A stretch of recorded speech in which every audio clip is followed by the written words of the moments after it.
Shefsky here, and welcome to Fantasy House. Every week I have a different friend come on and give us a tour of their imaginary cartoon like Rick and Morty Adventure Time style adventure house. They just get wild with their imaginations. Adults getting wild with their imaginations. Just a free-for-all. No worrying about hiring a contractor or getting a mortgage. Just going and just coming up with the weirdest, trippiest house. The technology isn't invented yet? Well, just make it up. So much fun, dude. This show is brought to you, every episode is brought to you by me, Jon Shefsky, the really real estate agent in Southern California. There's a lot of real estate agents, apparently. My friend told me. I thought I was the only one for a while. I was like, I'm the only real estate agent. Trust me. I guarantee it. And then I Googled, and a couple people encouraged me. They sent me a few links, and they were like, no, there's 2 or 3 other real estate agents. And I was like, all right, how can I separate myself? Well, I'm really real. And they're like, so are you a really real estate agent? I was like, yeah, you could say that. So if you want to talk about houses, you want to talk about buying houses, selling houses, multifamily rental properties, anything fun that has to do with real estate, I'm your dog. Hit me up. You can send me an email at fantasyhousepodcast@gmail.com, or you can go to my Instagram, which is, there's a Fantasy House Podcast Instagram, or there's Jon Shefsky Instagram, JONSHEFSKY. Why? Why not? That's what I always say. This episode's great. I'm so stoked about it. The guest is a good friend of mine. We've known each other for years and years and years. He's a dentist. He's a comedian. Rad dude. And his fantasy house is so good. I'm so excited for you guys to hear it because it's one we haven't had yet. So I love it when people come up with stuff. I'm like, oh, no one's had this one. It's just like, it's really fresh. So Drew Francis, great dude. Let's do this episode now. In the words of the great Angelo Bowers, let us do this. Won't you take it all around over to your fantasy house? You're the closest where the most where you get in your fantasy house. You don't need money for expensive construction. You only live with your imagination.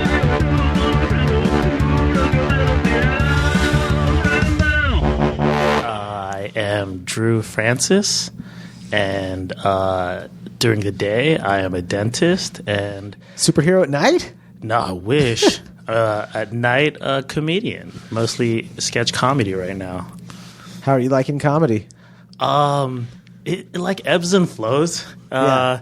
When I have like my bad days in dentistry, I'm like, oh man, like I can't wait to do that comedy stuff. And then when I bomb, I'm like, well, I got to go back to being a dentist. Yeah. I'm killing it on that stage. Yeah, so it's like it's a yin and a yang kind of deal, you know. How do you bomb when you do sketch comedy? Like as a group, though, so you guys, you can blame it on your partners. You can be like, it's your fault. Well, you didn't you dipshit. This was more when I was doing primarily stand up. Yeah, and like just sometimes you just have those brutal nights where you're just like, all right, yeah, let's. What did I think I was gonna do? Yeah, you're like, I totally thought that bit was gonna work. And what's the worst night you've had doing stand up? I don't even think it wasn't even a night I went up. It was while you were pulling someone's tooth? No. Like, it's crazy. I was at the mall the other day and nothing on that? Okay. No, it was like, it was probably like, I feel like the worst I ever bombed was, I was doing this set at Flappers. Yeah. And for some reason, I was on this like real Steve Harvey tip where it was just like, you got to believe in yourself. So I just. Well, you do, though. Steve's wrong about a bunch of stuff, but that's one thing he's definitely right about. Right? You should believe in yourself. Yeah. And I don't even. I thought they were maybe jokes, but I basically spent my last like 2 minutes of my set just being like, yo, you just got to believe in yourself in life, telling that to the crowd. Oh, you were saying that for real? Yeah. Yeah. But like doing it in what I thought was joke format. Yeah. And then like at the end, the club owner was like, what the hell was that? And I was like, Steve Hart? No, never mind. Sorry about that. Thank you for having Sorry for me. being inspirational, not being so negative. Yeah. Okay, so what's the worst time you've bombed as a dentist? As a dentist? Oh, are you allowed to man. legally tell us, or will you be in trouble? Will someone with a fucked up grill be like, he's talking about me? Thankfully, I haven't like royally screwed up in dentistry. Thankfully, hell yeah. Yeah. That seems like so scary for someone like myself. I'm like in the mouth, just messing with people's mouths. Yeah. That seems super scary. Like if you bomb on stage as a comic, it's like, all right, well, not gonna get any special coming on to you. Not gonna be on Comedy Central next month. Yeah. But like if you like have a bad time with someone's mouth, it's like that's crazy. Yeah. I mean, I've definitely, you know, like, I think there are patients which can have a negative effect on your day where you're like, you know, like the procedure didn't go as planned or whatnot. Maybe they're in a chair for a very long time. You ever have like gnarly breath where you're just like, damn, why did I get into this? I need to get on stage. I can't be smelling these people's guts anymore. I mean, for the most part, like I can maybe remember like 2 patients where it's just like, oh wow, like this mask is not helping at all. Dude. But for the most part, I mean, like I know what I signed up for, and it doesn't really bother me that much. Yeah, you're a pro. You're a gentleman. Listen, you being all nice right now. You don't want to scare anyone. He's a good dentist, folks, and he will not talk shit on your mouth. No, I mean, and I think part of that is like I generally try to be as like self-reflective as possible. So as far as like thinking about like the worst days I've ever bombed in like dentistry, I think mostly it would. My first impression would be like just being in like the private practice side of it. I don't do private practice anymore. I work in community health, and when I was working in private practice, that would make me feel like just it was like very like soul sucking. Why? What is it? Tell me, because me and I'm sure a ton of my listeners are not dentists, so we're like, what is it? What is it like? Well, a lot of it is just like the business side of it, and I think I went into dentistry like very naive. It was like, oh, you know, like. What are you going to be when you grow up? It's like, oh, I'm going to do something in healthcare. And it was like, when it turned out it was dentistry, it was like, yeah, I'm going to help people and I'm going to make like a decent amount of money. I was going to say, it seems like a really cool career choice. Like exactly what you just said. Like, I'm going to do a good service for my community and get responsibly paid or whatever you call it, reasonably paid. Sounds great. And the amount of student debt it took to get there was like, oh my God. That like... Ain't that America? Yeah. They're making a documentary about it right now. Don't worry, Drew. I'm sure. Dentistry debt. Oh yeah, dude. Oh my God, it's right. It's ridiculous. It's called like debt cavity or something like that. The truth about the dental. Yeah. I wonder if I could narrate that. No. So like, it costs a bunch to become a dentist. Costs a bunch to become a dentist. Because like, you're a creative dude. You're an artist. You're a comedian. Like, is there room to be creative in dentistry or? Well, yeah, I would say that. I mean, as far as like where the work comes in, yeah, because like I'm gonna drill it this way. Yeah. Like it definitely takes some type of artistry. Yeah. But as far as like, I think the people who do it successfully like are very creative in the ways they market themselves, in the ways that they set up their practices. Yeah. So I do think there's a way to be creative in that aspect. But I guess to play the other side, dentists are very reserved people.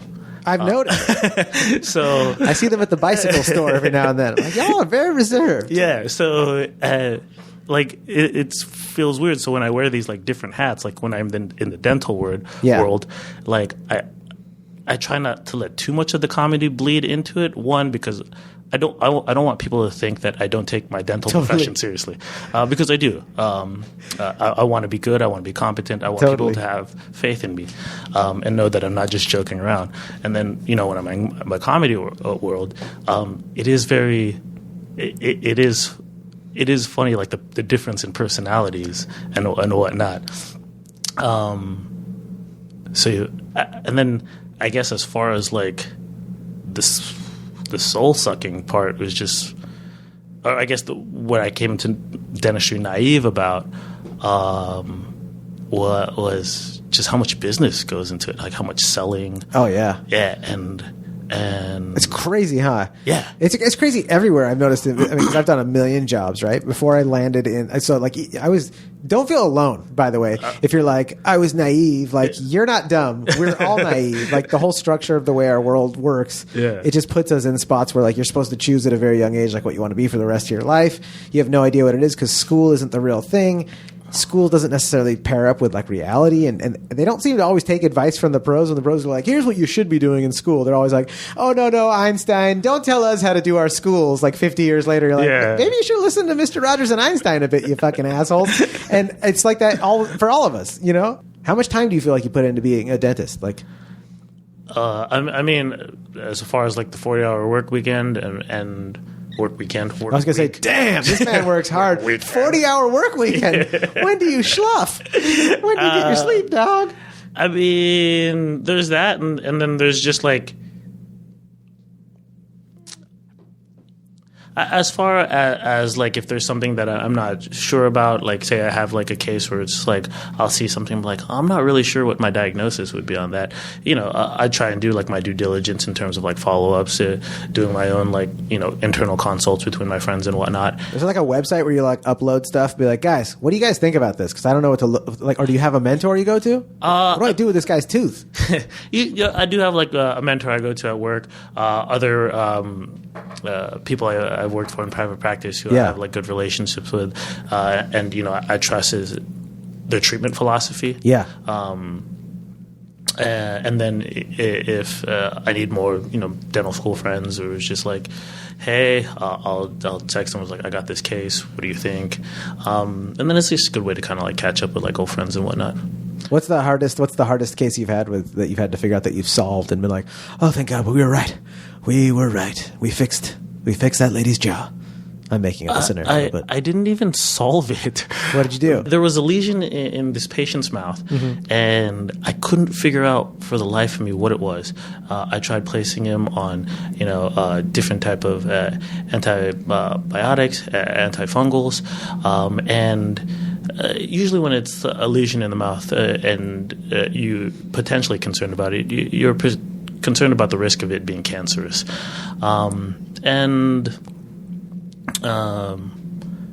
I after like multiple attempts at like hey, let's just watch it for a little bit. Oh, okay, no change. Oh, let's try prescribing this. Oh, no change. And I was like, I want you to see a specialist because I don't know what it is. And the guy was like, I don't want to see a specialist. And rightly so. I mean, like I'm very hesitant to just keep referring to people to specialists because specialists, there's an extra charge involved, and a lot of times, I work with like low income people. It's like, well, yeah, you want to take like the patient's finances into account. But what ended up happening? He went back to like his home country, and he was just like, yeah, I just talked to my dentist there, and he told me to rub these herbs on it, and it went away. And I was like, what? That was it? Yeah. Did he tell you what the herbs were? I would have written that shit down and bought some of them. He said he couldn't remember. Oh, what? And then he's just like, he had nuggets of herb just up in his mouth. He's like, little spear of greens. He was supposed to like grind it into a paste. Yeah. And then just apply it. And I was like, and it worked. Yeah. And I was watching this thing for like a good 2 months. Or not like watching, like treating of like, okay, like with synthetic things, and it just didn't do it. But yeah, someone came in and threw a bag of weed on him. it might have chew on this train wreck, dog. Yeah, he's better. Yeah, and it was just like it was like, oh, okay, like sometimes you just things I guess you can't explain with like Western medicine. Well, yeah, dude. I mean, you ever hear like these people like they'll be like they don't want us to have the cancer cure, and you're like, shut the fuck up. But then you're like, does somebody not want us to have the cancer cure? Like, I mean, like, could it really be a concerted effort, or is it just like in general they're just kind of like they're not going to point the ship in that direction because they're like, well, it could be that, but we don't own proprietary rights to that. So let's look over here. Yeah, I don't even know. I mean, this is turning into a conspiracy a conspiracy episode. Not to like, I guess, I don't. I guess, label myself as a conspiracy theorist, but here comes the bomb. He's going to drop it. But I am. No, okay, so I sometimes I wonder, like, if there really was like a magic bullet to cure cavities, right? That would basically ruin the dental industry. Would it though? I'd buy it from a dentist. You would buy it, but unless it was just something I already had. He's like, you can actually just take some coffee and put it in your mouth more. I'd be like, oh. But I feel like coffee grounds. I think like probably one of the biggest things you can do to prevent cavities, and as far as just like overall just being more focused on like preventative measures, which would be like things like fluoride application and stuff, and catching things. Is fluoride safe though? Speaking of conspiracy, people think they've been putting it in the water to mess with us. Fluoride is one of the things I probably promote the most as a dentist in terms of. So you work for the government. Only thing I'm putting in my mouth is fluoride. Am I right, ladies? He is studly and successful. With the amount of money I owe the government, you might work for them? I don't know that I work for them, but they definitely own me. Yeah, that's right. So We're all the mass conspiracy we're all part of. Yeah. It's called taxes, dog. They got us all. Yeah. But I would say, like, yeah, if you would just focus on, maybe not even just like dentistry, just healthcare in general, like if you just focus on like the preventative, like that's not where any of the money is in any of those industries, right? It bumps me out. I mean, Chris Rock used to have that bit. It's like the money isn't in the cure, the money's in the treatment or whatever. Yeah. And you you go like, yeah, but I mean, I don't know. It's so complicated. It's hard for me to ever get to the heart of the matter. But it's definitely. I wouldn't put it past anybody that there wouldn't be some sort of weird game where someone wouldn't want you to get somewhere. But I feel like with how much discourse there is and how many intelligent people that do have empathy in power positions, it seems like more of just like a bureaucratic mess to get things in the right direction, because some people would have the intentions that they wouldn't want things to get this way or that way, or they wouldn't want things to change, just like we have with environmental stuff with oils and whatnot, as opposed to just like an actual like a concerted effort by a large group of people. You know what I mean? Yes. But I feel the butt about to come out of your lips. What I would say is that it's probably more just kind of like a power struggle between old thought and new thought, right? Yeah. Because if you come from an older way of thinking, it was just like a surgeon is always going to think, well, for lack of a better way, I don't want to stereotype anyone, but a surgeon's always going to think like the way you solve a case is surgically, right? So I think it comes down to whoever's holding that seat of power. Oh yeah. So whatever they are as the tool is the. So you would have to kind of like change the guard. Interesting. In order to, and I think everyone has kind of like. I don't think there's like a magic bullet to cure anything, and to say that you could cure everything preventively would be wrong. You definitely need surgical methods and other treatment options, but it does seem to me that like a bulk of where you're going to make the money at is doing the higher cost treatments. Oh, there you go. And that wouldn't be preventative. But then if I was a dentist, I'd be like, we're going to have to replace your jaw. It's $8 million. Titanium's the only thing that's going to work. I'll just do one of those and be like, retired. Yeah. Threw my money in a multifamily syndication, getting some interest. Done. I did one titanium jaw. Super stoked. Elon Musk can talk better than he ever talked before. I'm rolling in a dog. Unlimited Teslas. If you could. Lightning round. As a dentist lightning round, it's only one question, actually. Sure. You got 30 seconds, right? Uh-huh. And you're just like everyone listening has 30 seconds in the morning, 30 seconds before they go to bed. They can choose. You can brush or floss. You can't do both. Brush. Brush? Yeah. You go brush? Okay. I will say, yeah. Okay. Brush. Okay.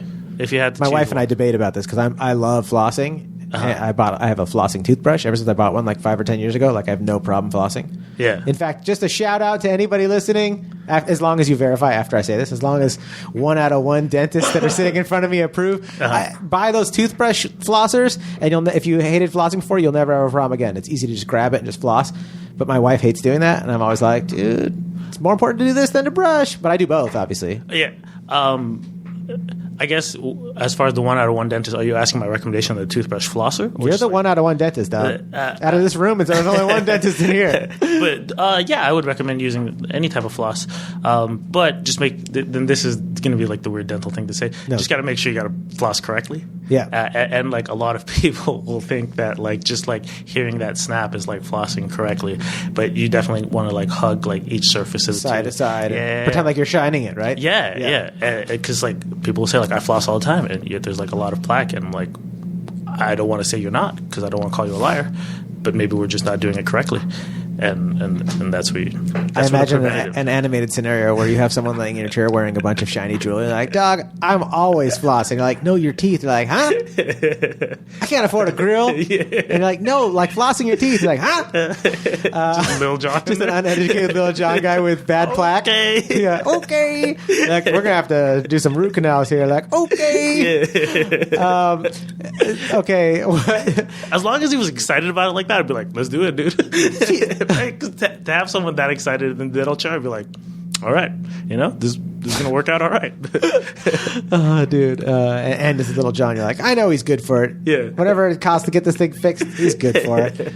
What's your favorite thing about being born? about being born. Yeah. Like, you know, like if there's one thing, like, I'm just glad I was born because of, it could be anything. It doesn't have to be like anything grand. Oh, man. It could be cheeseburgers. It could be anything you want. It's going to be so cheap. It's my kid, man. That's all right. Nobody says it's going to be cheesy because it's your kid. We're all going to pick that if you have kids. Unless you're a shit parent. If your shit parents are listening right now, like, it's not my kid. It's my 57 Chevy, dog. No, so my little girl, like, just turned 18. Yeah. And I feel like I'm definitely, like, having a hard time, like I want to say a lack of a better term, like letting go. Not letting go, but like... yeah, dude, I can't even imagine. Yeah, and so... I'm still wondering when I have to stop nibbling on my son's earlobes. Like, when's it going to get weird when I'm nibbling on his earlobes and, like, tickling him and blowing raspberries on his belly? Because I don't know if I'm going to stop. He's going to have a beard and be like, get off me, dude. And I'm going to be like, nah, let me blow raspberries. Yeah. I still have this thing where I'm always like just pinching my little girl's face, and she's like, Dad, you know I hate that. And I'm just like, I don't care. You're mine. Yeah. You lived in my balls, girl. Let me pinch those cheeks. Right? I call her like my Build-A-Bear. I was like, you're my Build-A-Bear. I made you. Hilarious. Oh, dude. So it's beautiful. Yeah, that is the one thing where it's just like any kind of like hardship I go through in life, I'm like, man, I just gotta do it for her. Yeah. That's a great answer. Not that it would have been a wrong answer if you're like Krispy Kreme, but like, dude, like, it's a very nice, sentimental, beautiful truth right there. Shefsky here. Hey, you guys know I'm not just a fantasy real estate agent. I'm a really real real estate agent. That's right. In real life in Southern California, I am a realtor. So hit me up if you want to talk about houses, condos, multifamily apartment buildings. If you want to sell a house, buy a house, fantasyhousepodcast@gmail.com or on Instagram at JONSHEFSKY. Why not? You know what I'm saying? Real estate. It's really fun. All right, guys. Back to the show. What's the geographic location of your fantasy house? If we're flying a drone over it, what are we looking at and where is it at? So presently it would be in like downtown LA. And DTLA. There's a lot of like features to the house, which is why I had to mention presently. Okay. Yeah. All right. I don't know if you want me to start off with that feature or dude, you're pumped. Go. Tell me, what are we seeing if we're flying a drone over it or a helicopter? So like my fantasy house would be on top of like some type of high rise or rad. Yeah, and it would be like multiple levels. If you kind of imagine it, I guess like a cruise ship, right? Yeah. And so.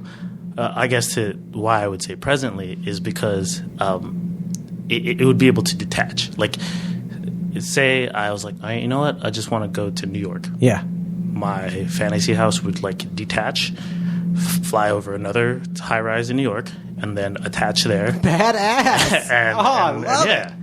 But it'd be it's so cool. Mostly made for like downtown, like metropolitan areas. Yeah. Oh, rad. Yeah. So what's it look like? Does it look like does it just look like another like a Lego layer to the building, like on top, or does it have a unique look to it, or a color, or theme, or design? I would say like the look would probably. So the base would be. I want to make sure I get this word right. Integratable. Okay. So like if it were to detach from wherever it's housed in like downtown LA, and let's just use like Chicago for something, right? Like if it didn't fit, if that base didn't perfectly fit the base or the outline of the structure it was attaching to, then it would just have like some integrated funnel that would let it like it can lock onto whatever it needs to get the job done. Yeah. Badass. And then as far as that, it would have 3 layers, or I guess 3 stories. Okay. So the bottom. That's where we're coming into right now. Like, so if I'm there with the Fantasy House film crew, we show up. Do we ride up the regular building and then get in from there, or is there some sort of thing that goes all the way to the ground, or a helicopter to a pad, or? So between the levels, there's like various elevators and staircases, but to get there, you just take like a teleportation kind of. Beam me up. I don't want to say teleportation. It's just like a magic gateway. Okay. So from the ground in downtown LA, like from 2nd Street, so wherever Tokyo, I'm going to get some sushi with the crew, and then we just get into like a portal elevator. Yeah. Or like portal elevator or like wherever my parking spot would be. So if like I'm driving to my parking spot, you would just park in the spot and then you would magically teleport. And I say magically because if that technology actually existed, then someone would definitely like use it for like some kind of like wrongdoing, and then I would feel awful that the technology existed. So you need it to be magic. So I need it to be magic. It's only a second. If you're listening and you're developing this kind of thing, be aware. This is only for good. All right, so we just beamed up. Yeah. So the pardon my French for saying beamed up. We just portaled there. And that would take you to I guess the first level, which would be your garage and 4 guest rooms. All right, describe it. What's in that garage? I'm not a big car guy. Are you a little car guy? A little. Just had to go there. Look, we're a couple of dads. Don't get mad. A couple of dads. One of us have some dad jokes. NBD, bro. Just a bunch of little cars everywhere for you to step on. They're quarter scale. I can't sit in them, but I like to admire them from a distance. Play with them. All right, what do you have in the garage? The one thing would be it would be like a mobile dental van. So I guess it would be like part RV, and then just with like a dental space where I could just like travel across the country and like I guess travel across the world. Yeah, because I wouldn't want to be limited to like a continent or have to worry about like crossing oceans or whatnot. But just help people who need it. And then the other cars would be, I don't know. I guess I like my Prius, so there'd still be a Prius in there. That's great. You got a Prius. The LA car. Downtown LA guy's got a Prius, huh? Go figure, right? Any stickers on the bumper? You bitch. Oh, dude, that's great though. I love it. And you have a mobile dental vehicle to go do some good in this world. Very cool. And then so in total, my fantasy house would have 9 guest rooms, but 4 of them would be in the bottom, just because I have like a giant Filipino family, so I always need space for guests. Yeah. And these would be like not my immediate family. Yeah. So you have different tiers of family. Yeah, There's I do. There's a caste system in my house. I do. Yeah. Oh, that's great. Everyone has different passes for different layers. You're like, oh, how close are we? Well, just look at your name tag when you scan it. It'll show a color. If your badge doesn't scan, there's a reason. You have access to the restroom. And then on this bottom floor, the only other thing would be for lack of a better term, an art room. Yeah. So I'm very much into collecting like poster prints. I can't afford originals, so they're all poster prints. Yeah, originals, right? Original, dude. Just get poster prints. In your fantasy house, you're like, let's keep it on budget. Yeah. Let's get some posters.com going here. What would you have? What would these prints be? Just, I guess, like large collection of, I guess, my favorite artists or just art I would stumble upon. Do you have anybody in particular in your head, or any kind of art in your head? I mean, as far as like the ones I've been collecting a lot, or like the artists I collect a lot, Shepard Fairey is probably like the first person I ever was just like, oh my God, this art is amazing. Yeah. And then I ran into him once. Oh yeah. I lived in Los Feliz, and I just walked for hours and hours, and I was walking up into the hills of Los Feliz once, and there was a bunch of guys doing really cool like graffiti art on these tables in a garage in a mansion up there, and it was him and a bunch of his friends like making prints in the garage. Was he cool?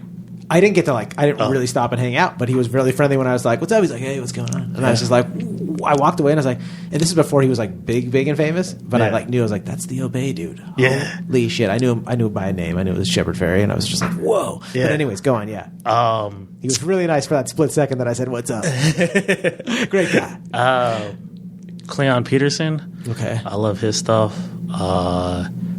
There's this dude out of Maryland. His name's Naturel. Yeah. He does kind of like a lot of like hip hop, street inspired, but it's also like Picasso influenced. Yeah. But it's like modern, so it's got the best of the old school stuff mixed in with like the newer. I just recently discovered like Jay Howell. I can't remember Jay Howell offhand. He's the animator for Bob's Burgers, or I don't know if he's the animator, but he drew the cartoonist. And like But his like other stuff, I love that style. And like his humor in his art is like great. Dude, I gotta look it up now because I love Bob's Burgers, the show, but also the graphics are sick. Yeah. The hairs on Bob's arms, and like, just like the dry looks on people's faces. And, dude, it's so good. My wife's got to check him out too. She loves Bob's Burgers, and she's painted a picture of Tina. Everyone loves Tina. Yeah, everyone loves Tina. Dude, that'd be a great show based off of everyone loves like a sitcom style. Everyone loves Raymond, but it's everybody loves Tina. I like how you thought of everyone loves Raymond, and I, for whatever reason, thought of everyone hates Chris. Everyone hates Chris. Yeah.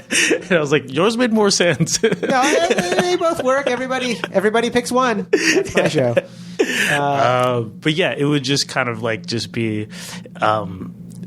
Just kind of like my massive art collection, like a gallery with like just like a couple like benches to just admire and chill. Or? So no, this would just be the storaging room. Oh, like it would all be like custom framed already, and if you imagine kind of like a dry cleaner, like rack, wow! So you could just like catalog it, and then because my fantasy house is high tech, you can just like tell the house where you want it to install on what wall. Oh, fun. That's rad. Oh, I like that a lot, dude. Yeah. It's like a 3D version of just going through JPEGs on your computer and just looking at like stuff you've collected over the years, which I love to do, and just be like, whoa, cool. Yeah. And you can swap out like the borders on your like custom framing or whatnot if you want like a different aesthetic outside of that. But yeah, that I don't know why I put it in the bottom level, but it would probably be one of my favorite rooms. That's great. Just to be able to look at all of that and like find inspiration from. That's fun. Yeah. All right, where are we going next? I guess we can go to the second floor. Second floor. And this would be like my entertainment floor. Yeah. So you would just have like multiple entertaining rooms. Like if you were to take the elevator up from the first floor, it would lead you to that second floor and open up to like the living room. Yeah. And from there, I would just want that to be like a large, spacious place where everyone can just kind of hang out. But the things that would be in my fantasy house there, one, there would be like a bookcase specifically, I guess, for books. I don't know why I had to say specific bookcase. Let me get this straight. You're going to have a bookcase, and it's for books. Yeah. Okay. Novel idea, right? I'm loving what you're doing with this creativity. Right. It's flowing. Because every night, it's all just on Kindles now, right? Yeah. Like, that's true. Someone might ask, what is this? Dude, that's true, huh? In 20 years, your fantasy house people might be like, what's all these papers stuck together? It's so much space wasted here. Yeah. But I guess the three important things in this room would be a bookcase.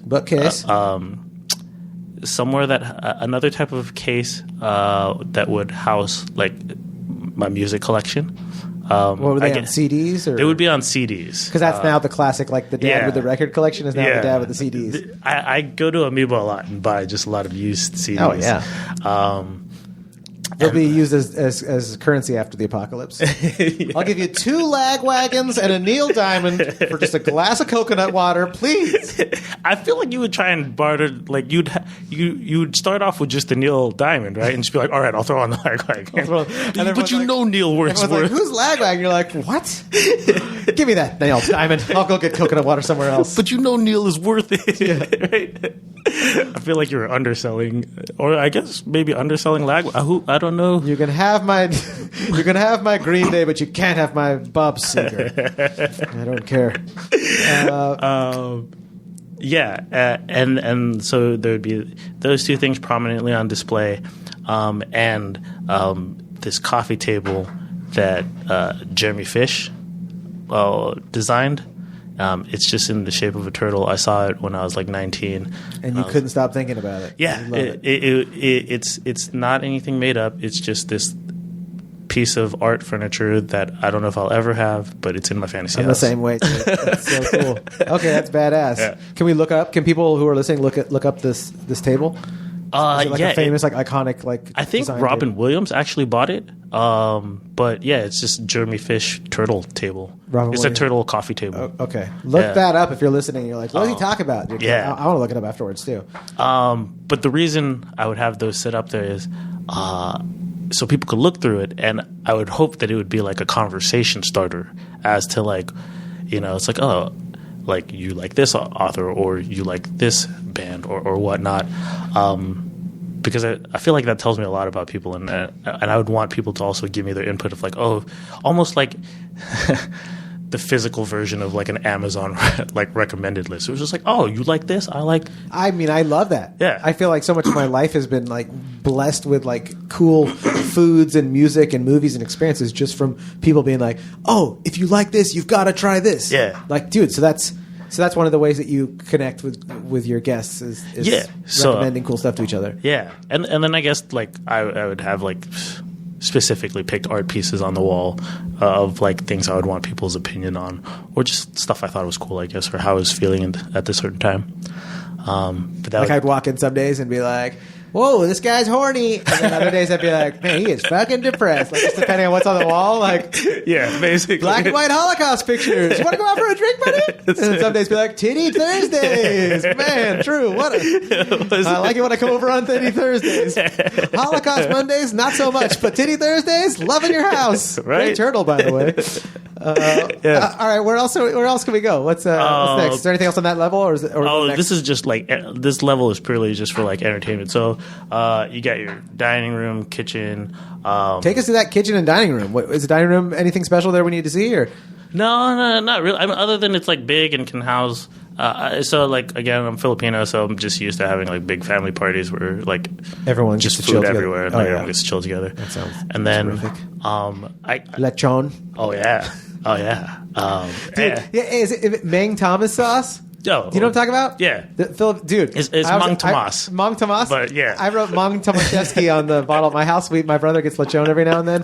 He has his like work friends over. Yeah. And they'll get lechon and they get that sauce. And I'm just like, dude, I covet that sauce. I fry up I'll like make rice and I'll fry up the rice in it. It's like the best sauce. Yeah. Oh my God. Yeah. I'm stoked. Oh yeah. I'm stoked. Yeah.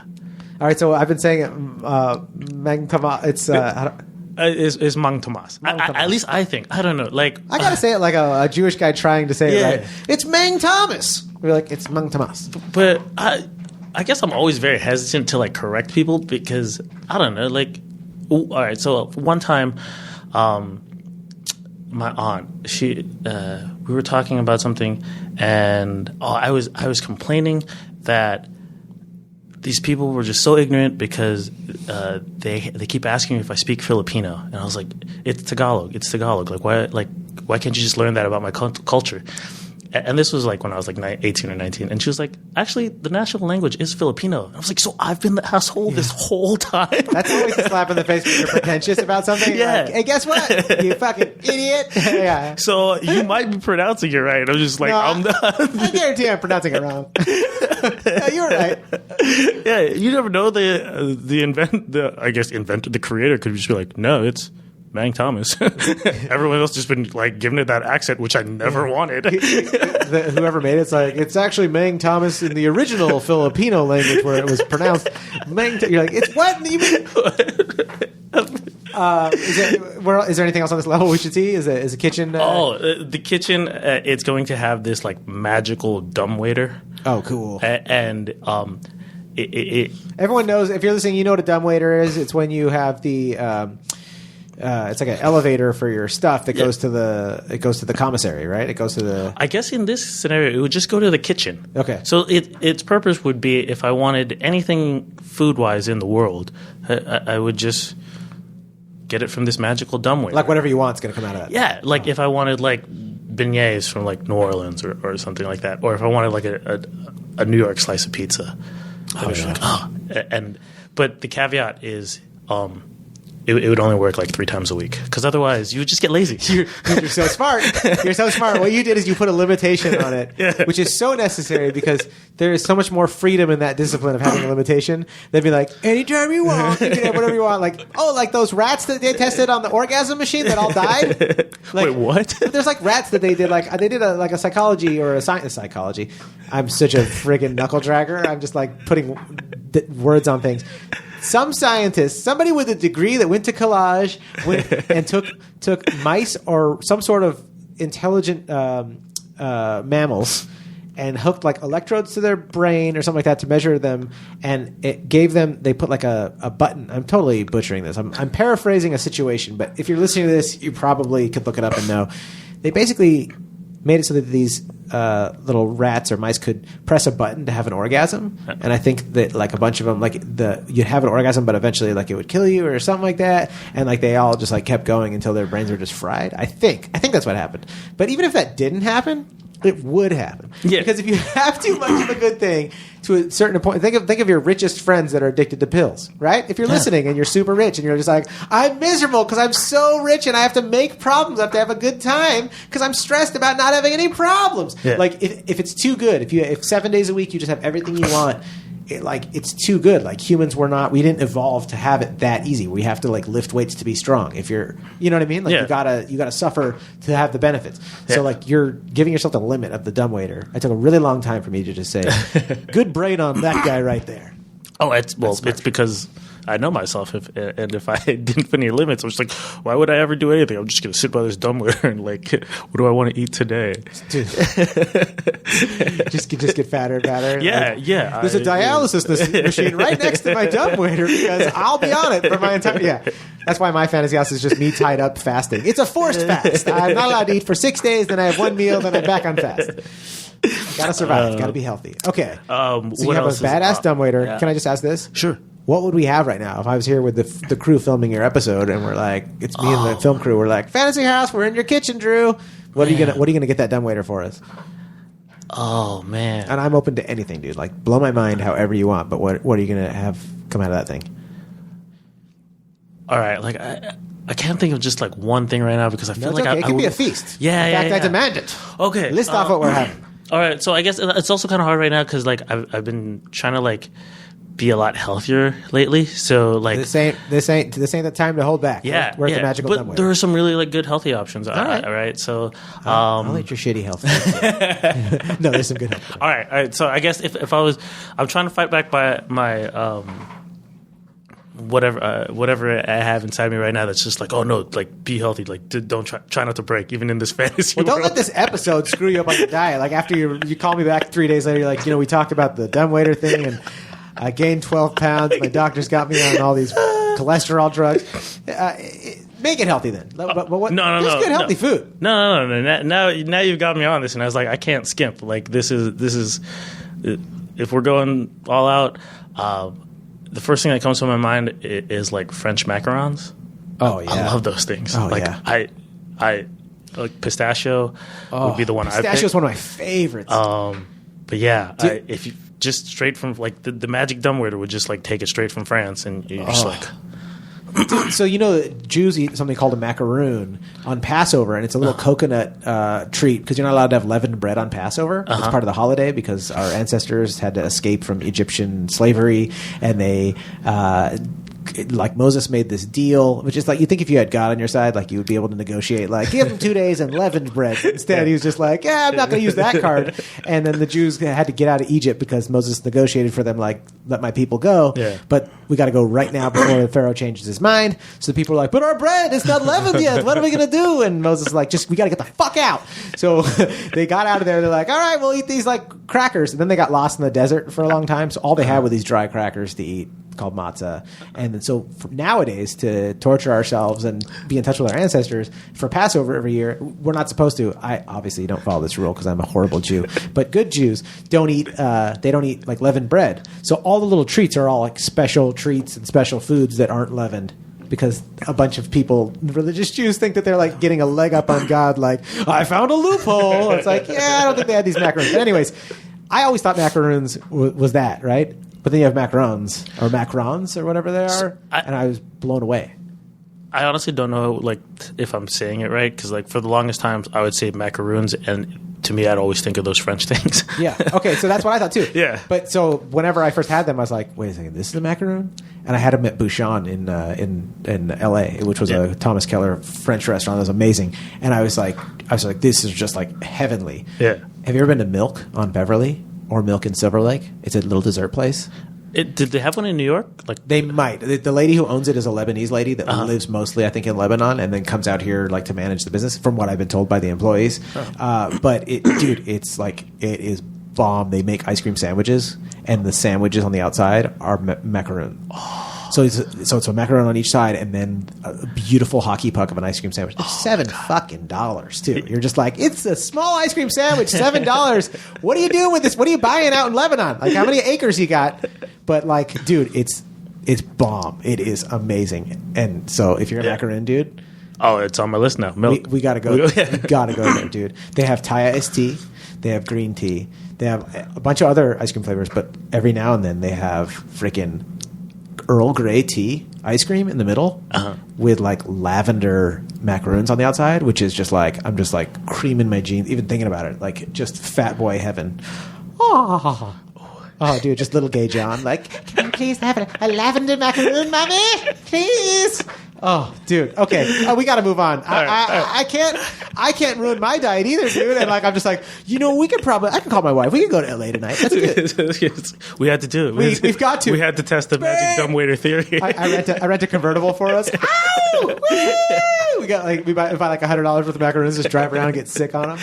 Oh, that's my idea of partying, dude. I'm just so that would give us 12 macaroons. Not even that many. I get sick on them. I'm very rich. Yeah. But you were like, no, I paid for this. I'm going to eat them all. A lot of sugar. I mean, I will eat. I will not. I'm like a goldfish. Give me ice cream. I do not stop it. All right. So we're having macaroons. Yeah. Pistachio, one of my favorite ice cream flavors. Definitely grub down on macaroons with you, pistachio style. Thank you for that. It's good imaginary eating. This could be a new diet thing. Is that you get people to imaginary eat, and then you're like, I'm full. I'm good. Now I'll eat my kale. I wish it would work that way. It doesn't work that way. How? It's just like, no, I don't know why I'm doing this. It's like fantasizing sexually. You're like, well, now I need to actually I need the real thing. Now. Yeah, it's just going to be like talking about it. A weird worm loopholing your brain until it's satisfied. Oh, dude, it is a fun experience though. Like imaginary eating like a macaroon right now. Just thinking about you serving them up in like a cool magic dumbwaiter. I'm like, that was fun. All right, where else you got to show us? We got a few minutes left. All right. We got to go to the third floor. Third floor. Wait. I would have to have a basketball court inside my house. Just I'm a big. Yeah, I know you love basketball. You got that sweet basketball tattoo from the olden days. Oh, I do. Yeah, that was a sweet tattoo. Yeah, man. Too bad that guy doesn't tattoo anymore. Damn, burn! I'm gonna tell that fool. And then we got to have a karaoke room because. That's how Filipino. Because you're Filipino. Yeah, that's how Filipinos It'd be a crime. No karaoke. If one of your relatives listens to this, they'd be like, "This guy didn't have a karaoke room. What?" Yeah. Oh yeah. I just feel like, but they would be staying in the bottom floor. Obviously, if they criticize. Can I tell you a Filipino story? So one of my best friends, who's no longer with us, Raymond, may he rest in peace, one of the sweetest dudes ever, half Mexican, half Filipino, and when we were kids at his house, or I should say kids, when we were in our like teens and 20s, at his house, his Filipino side. They had his whole family was over a big party, and they had karaoke at his house. And I don't even remember which relative it was, if it was his great grandma or his old aunt. But I sang "Sweet Caroline," drunkenly sang "Sweet Caroline," like on bended knee, karaoke style, to his old like great grandma and aunt, dude. Oh, nice karaoke style, and everyone loved it. Oh, they it killed. This is before I was a comedian and everything, and it just it killed. And Raymond loved it, and it was like one of the best experiences. Karaoke, it brings people together.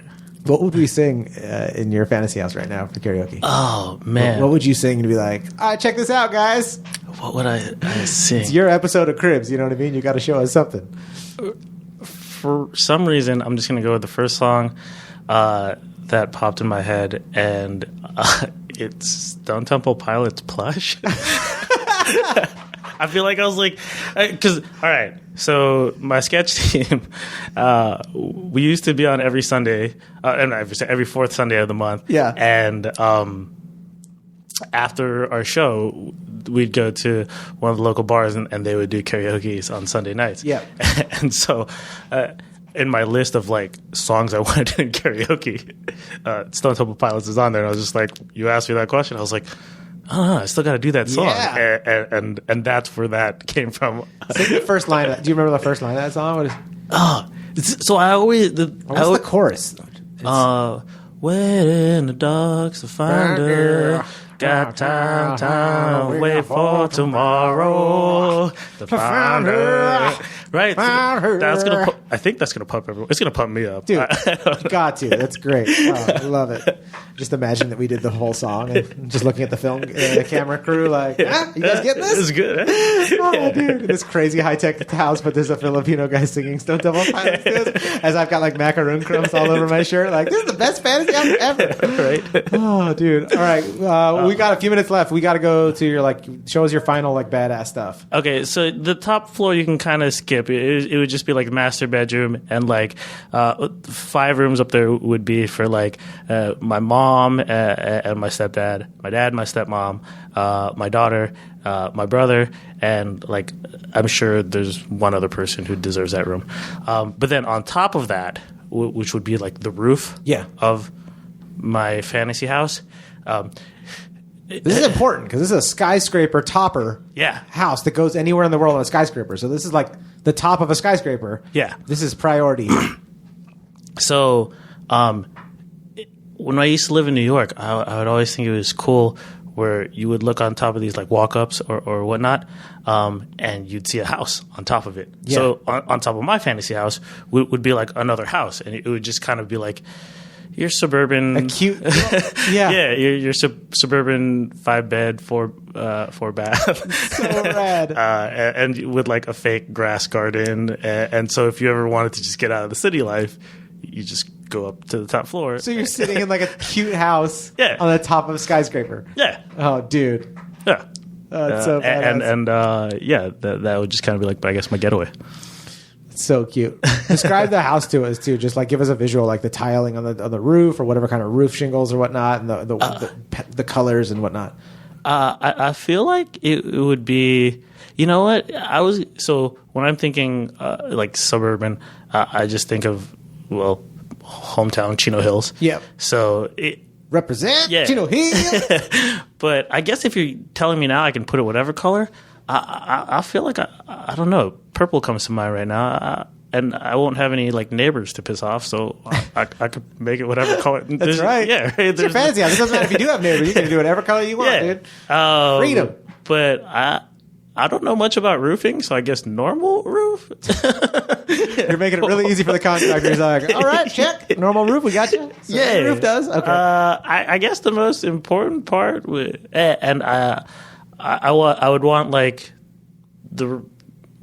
all the bedrooms to have carpet, but then I guess the common areas, wood flooring, and then I think the most exciting part about this would probably be the backyard, where if you want to throw Filipino parties, you'd have a lot of space to barbecue and just eat and drink and hang out. Oh, dude! And I guess the living room would have a lot to do too, and then you'd probably need just a little mini karaoke setup.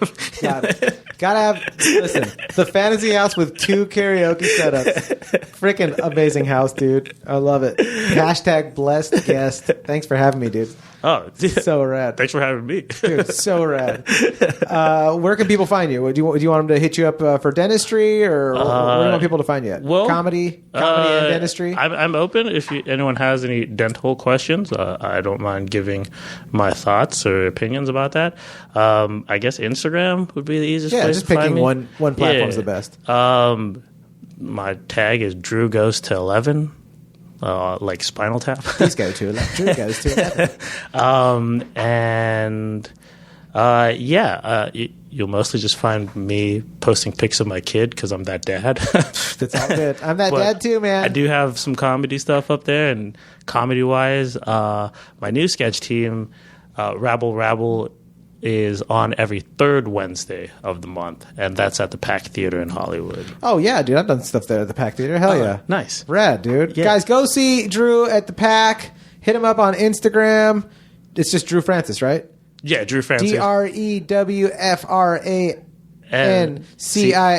Yeah. Drew Francis on Instagram. Thank you so much for doing this, dude. Oh, dude, thank you for having me, dude. This is dope. Dude, such an awesome Fantasy House. Guys, if this is your first time listening, go ahead, hit the subscribe button. Give us a 5-star review. If you are a regular listener that's already subscribed, why don't you do me a favor? Hit that share button and send this episode to somebody that needs dental work or needs to be inspired and thinking about pistachio macaroons and karaoke with Filipino people, dude. This is their episode. Hit the share button right now. Thank you guys so much for listening. I really appreciate it, guys. Having a blast. And be silly and have fun. Mwah!